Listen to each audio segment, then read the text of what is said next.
السلام عليكم ورحمة الله وبركاته. عاملين ايه احلى متابعين في الدنيا؟ يا رب تكونوا بخير. النهارده هنبدأ الفيديو بالصلاة على النبي عليه افضل الصلاة والسلام. هبدأ يومي بغسل المواعين وهمسح الارض. بعد ما اروق المطبخ هنشوف هنعمل ايه. خلصت كل المواعين والمطبخ بقى نظيف.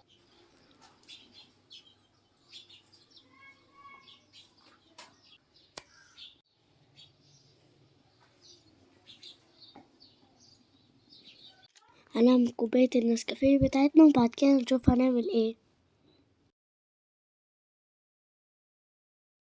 متنسوش اللايك والاشتراك في القناة.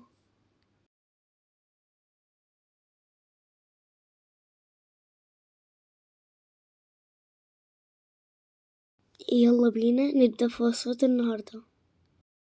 ربع كوباية سكر وكوباية مية دافية وبيضة وأكيد فانيليا ومعلقة كبيرة خميرة ومعلقة كبيرة خل وثلاث معالق كبيرة لبن بودر. هقلب المكونات كويس مع بعض وهنزل بكيلو دقيق.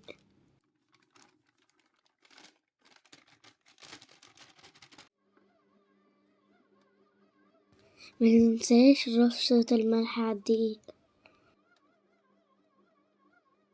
هضيف معلقتين زيت.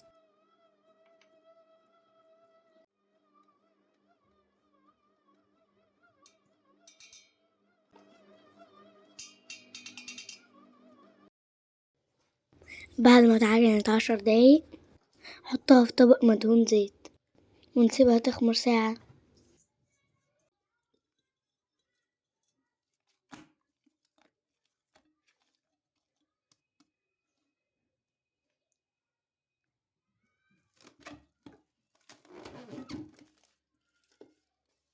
ده شكلها بعد ما اختمرت.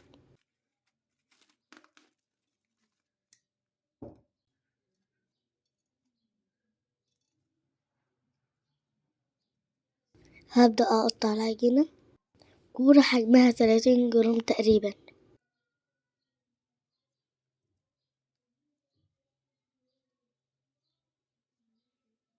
ونرصها على صينية مدهونة زيت.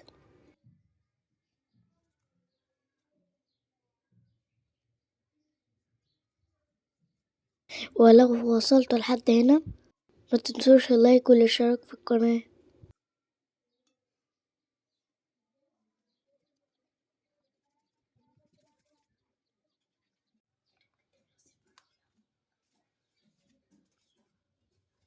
بعد ما خلصت كل كمية هغطيها واسيبها ترتاح 10 دقايق.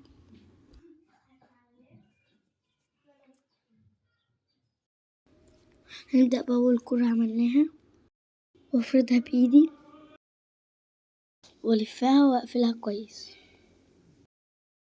لازم اتأكد ان هي مقفولة كويس جدا.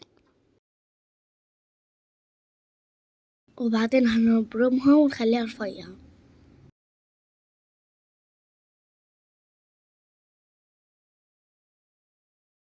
ونمسك الطرف بتاعها ونلف لجوه ونلف الباقي عليها زي ما انتوا شايفين في الفيديو.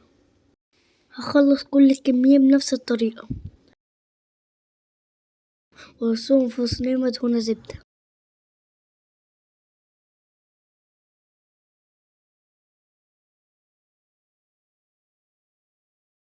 واسيبهم يختمروا مرة كمان. ده شكلهم بعد ما اختمروا. هدهن وشهم بلبن ورش عليهم سكر.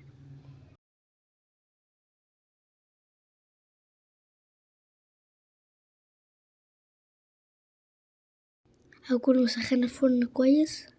هدخلهم في الرف الأوسط بدون شواية على درجة حرارة 200. ده شكلهم بعد ما طلعوا. ممكن تدهنوا وشهم زبدة، دي خطوة اختيارية.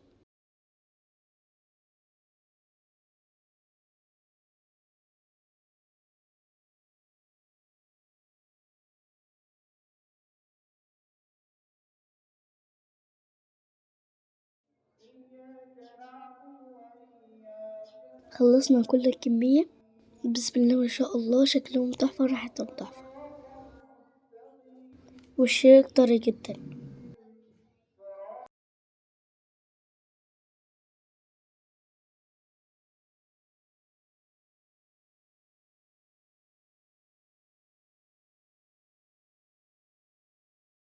ما تنسوش لايك والاشتراك في القناة، واستنوني في وصفة جديدة، والسلام عليكم ورحمة الله وبركاته.